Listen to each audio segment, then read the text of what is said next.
So I would simply say to people right now that I don't expect interest rates to go lower. The conventional wisdom is that, that they're going to do it in June or July, and I think that's foolhardy at best. And that's what would spur even further growth in an already over-leveraged stock market. So for me, profit is not a four-letter word, and with it, bringing the market along for the ride. And so that's very dangerous as far as I'm concerned. It's very, very dangerous. In today's market frenzy, Andy Schectman sounds a note of caution. In his recent video, he points out that while some stocks soar, many others struggle, painting a worrisome picture. With interest rates low and debt skyrocketing, Schectman questions the wisdom of further rate cuts. He warns that such moves could lead to even greater instability. In simple terms, he advises investors to tread carefully in these uncertain times. Are you ready for some important updates? Please stay connected until the end. Let's return to him now.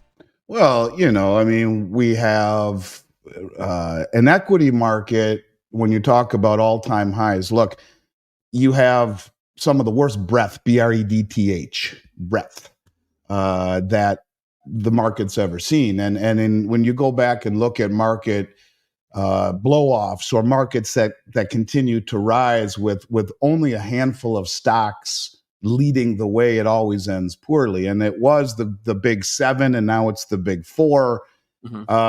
If you look at the S&P 500, the majority of the stocks in the S&P 500 are treading water at best or underwater, and with it, bringing the market along for the ride. And so that's very dangerous as far as I'm concerned. It's very, very dangerous. And, look, we've had several years, let's just take the last year out of the equation, but, 10, 15 years of suppressed interest rates and money creation that has created massive distortions and misallocations of capital and resources, distortions in prices and in asset values.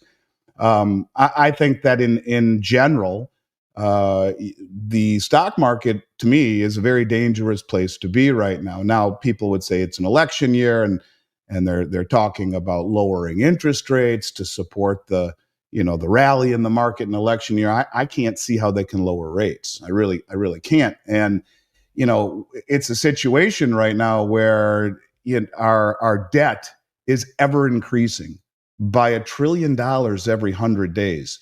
Now, if you go back and look at the end of 2023, end of 2022, we had a debt of $31 trillion. $32 trillion. And then it ends a year later, January 1, 2024, it's up $2.6 trillion to over $34 trillion. And that took over 230 years to do it the first time. We did it in a year. And now they're adding $1 trillion every 100 days. We are a government or a country that is addicted to spending. And when you talk about what's happening in the treasury market, you could argue that the weaponizing of the dollar, the inflationary undertones of the dollar, the country that's addicted to spending, all of these things put together are making our treasuries much less attractive. And that's why you're seeing these tails on some of the longer duration treasuries, a tail being that the price that is initially issued, there aren't enough buyers to buy it. So they have to continue to raise the offer higher and higher and higher to attract the buyers. It'll always be buyers, just depends upon what the offering is, how much interest that they're going to pay you. But the bottom line is that lowering interest rates signals to the world that we've given up on ever trying to normalize the balance sheet. We've given up on austerity, and we've chosen inflation as our path. Now, when you are a country that is choosing inflation on one end and at the same time are weaponizing the dollar and treasury market against countries around the world who don't align ideologically, it's a very ominous sign. And so I would simply say to people right now that I don't expect interest rates to go lower. The conventional wisdom is that, that they're going to do it in June or July. And I think that's foolhardy at best. And that's what would spur even further growth in an already over-leveraged stock market. So for me, profit is not a four-letter word. And I think that making a good run in the market the way people have over the last few years, sitting on the sidelines, taking your profit and letting things unwind, letting things play out as we head into what ought to be a very volatile year, into the election, into the 200 meetings that lead up to the big meeting for the BRICS in October. Yeah, I'm not as bullish as the analysts on CNBC are. In fact, right now, I think people should be cautious at very best. Well, look at it this way. Even in the face of and I say this biting my tongue because we know that the CPI is CP lie. We know that the numbers and the massaging of the CPI index is set to accommodate an inflationary agenda by the US government. And they exclude things like food and energy and housing. And if we look at John Williams of Shadow Stats, who only shows the CPI the way it was calculated prior to them taking these adjustments and putting them into the metric back in 1980 and then 1990 when they made it the first adjustment, inflation would be closer to 11% than it is at the 5% or 4% or 3%, whatever the number is. Let's say it's now 5% annualized based by the last CPI reading. So, but for the past 6-8 months or longer, you could argue we've been getting, or even the last year almost, positive real return when you factor in the CPI against the numbers on the 10-year or even the 6-month, not the 10-year, the 6-month Treasury, the short-term Treasuries, where you can get 5.5% in a very short-term duration Treasury, which outpaces inflation if you believe the inflation numbers, right?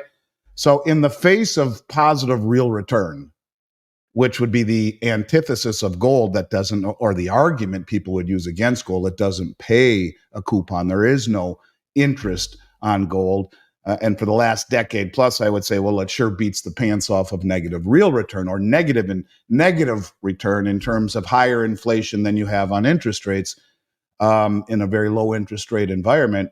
But in the face of this a positive real return, gold has done very well. It's held up in the face of a return on treasuries that is greater than the inflation rate. So, I don't think they can raise rates. And yeah, they can massage the short end if they want for a little bit. But I think they've kind of reached a point where they're damned if they do and they're damned if they don't. If they continue to ignite inflation through lowering of rates and accommodating the ease in which people are able to borrow money, then you just jack up inflation, which leads to higher interest rates anyway. And you lose confidence. The world will say, they'll never fix it. And we already are losing confidence globally on many levels, as I've touched on. So to retreat from trying to balance or to normalize the balance sheet, to retreat from fighting inflation only signals what much of the world already knows, and they will lose greater and greater confidence. Look, when the bottom line is simply this, is that I think that you can't go any lower in rates or you will begin to precipitously lose demand for the Treasury. And I think that again leads to higher rates just to attract people to buy the debt. So they're damned if they do, they're damned if they don't. I truly believe that rates cannot afford to go materially lower than they are right now. And if they did do a token drop, it would be something like a quarter or a half a point, which would mean nothing. And at some point, the market has to, I think, exert itself with greater force than the Fed has the will or the ability to do, because at some point the market is just going to say, look, we don't want your Treasury debt issued by a country that is inflating away their currency, which is eroding the value of the Treasury, which ultimately leads to higher interest rates. And by the way, the weaponizing of the dollar, where we have our brain dead Treasury Secretary sitting in Brazil, which is a member of BRICS 2 weeks ago, saying we need to confiscate the Russian Forex reserves, the 380 billion in Forex reserves, not just sanction them the way we did Iran, but to confiscate them and use them to rebuild the Ukraine. You've crossed a line, a Rubicon that you can never come back from. The whole Southern Hemisphere will never trust us ever again. And so ultimately, I would say that, pigs get fed and hogs get slaughtered. And if you're using interest rates and interest rate guidance, if you will, as to decide the direction of your investments, I would say take your profit, sit on the sidelines, even if you don't buy gold and silver. You can earn 5% plus in a 6-month treasury with little to no risk. Any duration in the US Treasury market, well, then you start to get into all sorts of risk. And I would simply say that's what the world is seeing. I would simply say that there are better places to be right now where return on your money is great, but return of it is even better. I am not a equity market bull right now, and I'm not a duration bull in treasuries either. But I think the sweet spot for people who are confused right now would be just park it, and you go right to treasurydirect.gov, which is sidestepping all of the commercial bank risk, the systemic risk of the banking system. Go to treasurydirect.gov and buy some 6-month treasuries and wait and figure it out. That is if you don't want to buy precious metals, which, look, the central banks of the world have bought more over the last few years than at any time in human history, really, or any time in banking history. So, it's an interesting, crazy time or an unconventional time where unconventional times call for unconventional thought. And I think it's time to start thinking that way. As we conclude this enriching discussion, we want to extend a heartfelt thank you to our loyal viewers and a warm welcome to those who've just joined us. Your support and engagement mean the world to us, fueling our passion to bring you valuable insights and thought-provoking content. If you found today's episode insightful, don't keep it to yourself. Share it with your friends, family, and colleagues who might benefit from Andy Schectman's wisdom. And if you haven't already, be sure to hit that subscribe button and turn on notifications so you never miss out on future episodes. Thank you.